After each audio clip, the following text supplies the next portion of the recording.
FPL double game week 25, my team selection. We have finally had the end of game week 24, the first chance of us to play the assistant manager, and it ended in absolute drama. I had my triple captain. There are lots of assistant managers active. We'll talk about that in today's video, why Arnie Slot is not suspended despite picking up a red card in that game. We'll have a look at my team, potential transfers given I own no Aston Villa at the moment. Will I activate my assistant manager chip on Arnie Slot, or will I go with Unai Emery this week?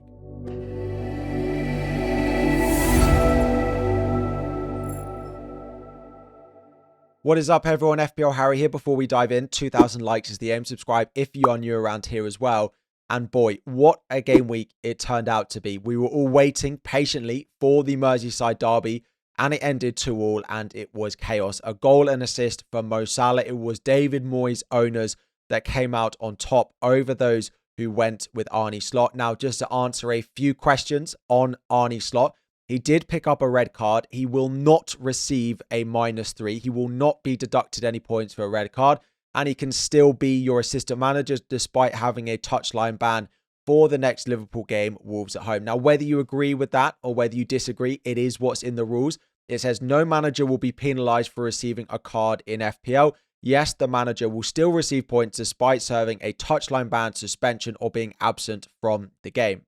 Now, I personally don't agree with that. If you're going to have managers in the game, then you should be able to have them booked if they do pick up yellow cards. If they have bad discipline on the pitch like a player does, they should be penalised. Now, at the end of the day, you're not really picking a manager, and that's fine. It's just the way they've decided to do it. But it should never have been called the assistant manager chip if the manager themselves doesn't really have much of an implication on how the points total do. Now, I am biased because I didn't go with Arnie Slot, so I'd like to see him getting minus points and being banned for the next game.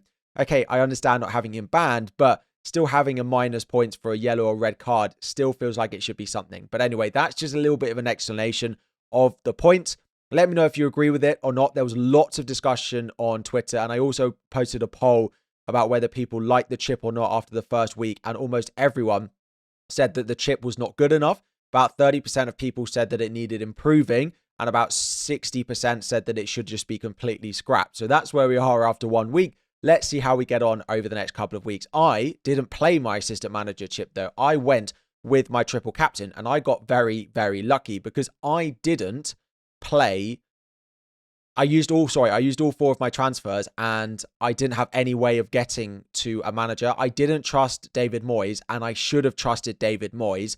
I didn't really have a route to go and get Arnie Slot in, and I'm glad I didn't take a hit to go and get Arnie Slot, because at the end of the day, triple captain Mo Salah, 29 points, tripled up to 87, has ended up being an absolute winner. With that late goal for Everton, it's not actually as much of a winner over the David Moyes owners, but it's a bigger winner over the Arnie Slot owners. So 149 points for me is a crazy big score. It's 20 points above my safety score. Pickford with a big 10-pointer. We had returns from Mikalenko and Trent along the back, but my highest scoring defender in Daniel Munoz was actually on the bench. In midfield, we had Palmer, Mbermo, Ahmad. My Ahmad versus Kluivert choice didn't make any difference in my starting lineup. Gakpo only with a 7, and he looked like he limped off in that Liverpool game. I'm recording at 10:15, and we might get an update from Arnie Slot tonight. If not, we will hear from him on Friday. I am hopeful that he was just not fully there. He did get a slight knock in the game, so that's why they took him off.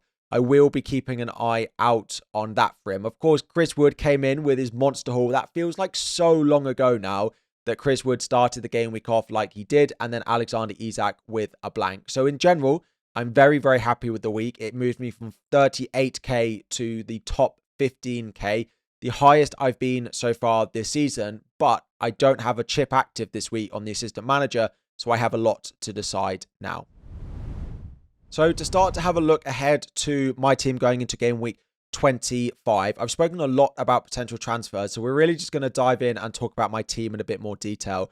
1 free transfer and 1.8 million in the bank, so that is something to remember. No chip is active. I still have the wildcard, the free hit, the bench boost, and the assistant manager.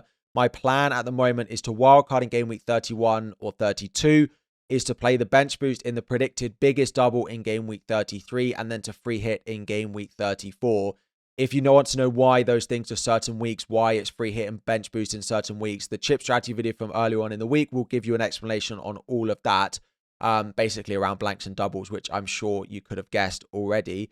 And that just leaves the assistant manager. And I have two opportunities. I have the opportunity to play it this week, or I have the opportunity to save it and probably play it right at the end of the season in game week 36, 37, 38, or game week 35, 36, 37. So that is in terms of chip strategy. In goal, we've got Jordan Pickford, Crystal Palace away. He loves to make a few saves, the odd penalty. Absolutely fine with him. He's a fine price. He's probably going to be my goalkeeper until I play my wild card. Now, in defence, Daniel Munoz is in with Gabriel and Trent. Munoz with a great fixture, but Everton have actually been really, really impressive recently. But they have just played on Wednesday, so maybe they're a bit more tired going into this fixture up against Crystal Palace. Gabriel and Arsenal are falling apart with injuries. We've just heard that Kai Havertz should be out for the season. So it means that their front three is likely to be Nwaneri, Trossard and Sterling. Now, that's not good for Arsenal, but it might mean that they have to be even more solid defensively and they might rely even more potentially on set pieces for some of their goals. So fingers crossed Gabriel can get something away at Leicester. And finally, it is Trent. Now, Trent played 30 minutes in the Merseyside derby against Everton. He played pretty well, wasn't that involved in the game. It's just how many games we think he can start now in a quick succession coming back from this injury.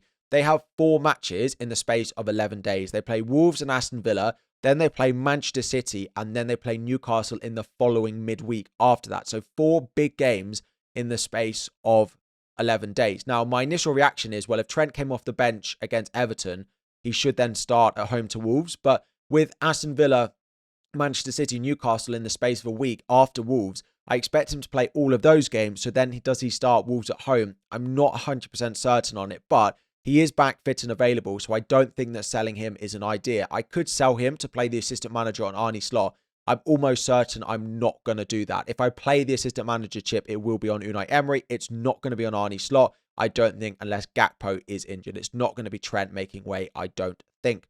Into midfield, Cole Palmer is in. Now, Chelsea have got injuries as well. Jackson is out, and I believe Mark Gui is also out. So it might be Christopher Nkunku up front, which, let's see. Maybe he needs minutes in the team up front, but I don't love that as a Chelsea fan. It might dwindle his appeal a little bit, Cole Palmer. It might also mean that we rely on him more for goals. We have also played Cole Palmer in a false 9 at times, and that is possible as well. So let's see what happens on Friday night. Palmer, Valentine's Day. Let's hope he can start off the game week as a Chelsea fan with a few returns. Of course, Mo Salah is in, the most informed player in probably the world at the moment. Maybe some of the Real Madrid players in the likes of Vinicius might get close, but surely Salah has got to be right up there for the Ballon d'Or this year. Brian Mbeumo next, disappointing with Brentford recently, but it's an away fixture against West Ham, and then he goes away to Leicester next week. And Kluivert was in, he benched against Liverpool, and he's into my starting lineup. Then it is up front. We've got Gakpo, we've got Isak, or we've got Chris Wood. If Gakpo was likely to be out for the double, if he was injured, it doesn't look like that's going to be the case, but just to speak about it, I probably would look to move him on. I don't know quite where I'd go. I could go to Watkins, but he's not, fully available. I think I have just about as much in the bank to do Gakpo to Watkins. It would leave me nothing in the bank to play the assistant manager, but if Gakpo was ruled out and Watkins was available, that's probably what I would do. If not, I would probably just look to bench him because I do have Ahmad on the bench. Alexander Isak is next up and Chris Wood in the forward line as well. In terms of transfers this week, I've got no Villa, right? But I don't really see an obvious place to get Villa. I could do Fabianski to Martinez, but I just don't like that as a transfer. I just don't like the double at all. Like, I don't think they massively keep a clean sheet against Ipswich and then it's Liverpool. So I don't particularly want that. I'm not selling any of my defenders. I could go to Watkins, as I said, if Gakpo's out. I'm not going to do Isak, or I can't do Chris Wood straight to... I don't think I can do Chris Wood straight to Watkins. Isak to Watkins, I just don't think I'm going to do as well. That Manchester City defence looks so weak. So I don't really have a plan for it unless Gakpo is injured or one of the others ends up being injured. So the only real one I like anyway, because Watkins is a doubt, is Rodgers in my midfield. And the only midfielder I'd be happy to sell is Ahmad to buy Rodgers. But the issue is Rodgers blanks in game week 29. For my chip strategy I spoke about, I plan on not free hitting in game week 29. So doing Ahmad to Rodgers, I then have to do Rodgers back to, let's say it is back to Ahmad, or even if it's back to another cheap midfielder. That's 2 transfers to get Rodgers in order to probably bench Chris Wood or Brian Mbeumo.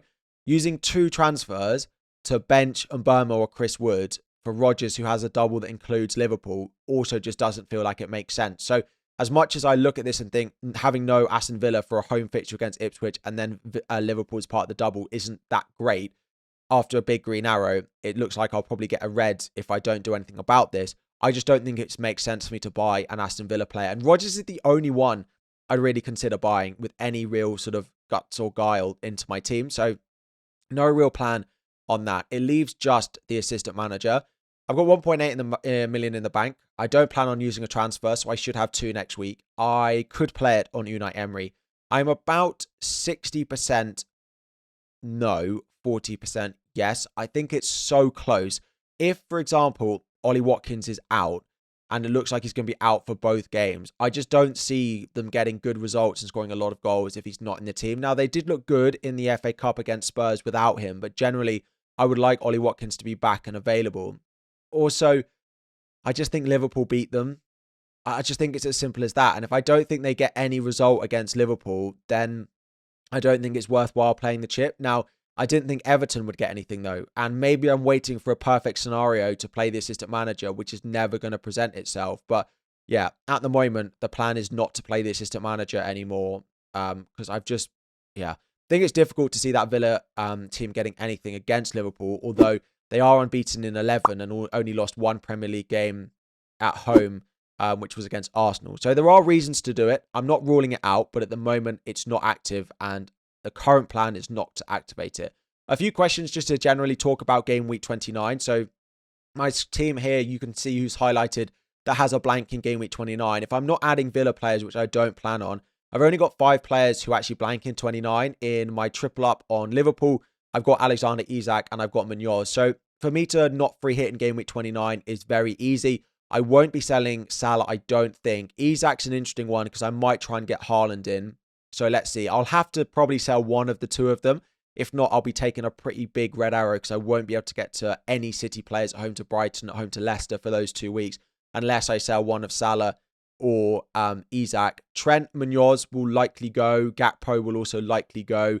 To players I've got in my mind, I could go to Gvardiol. Of course, they have some nice fixtures. I could go to Matheus Cunha. A couple of the players that I've really got on my radar as some of those replacements, but the plan is to not free hit in game week 29 for this reason. But anyway, just to wrap up the video, it's slightly shorter than we've been doing over the past couple. Plan is to roll the transfer as much as I'd like Aston Villa players, and then it just boils down to, do I play the assistant manager on Unai Emery or not? And the current plan is no. But I do feel like I'm waiting for a perfect opportunity to arise for the chip, which I just don't know if it's ever going to present itself. So that's where we're at anyway.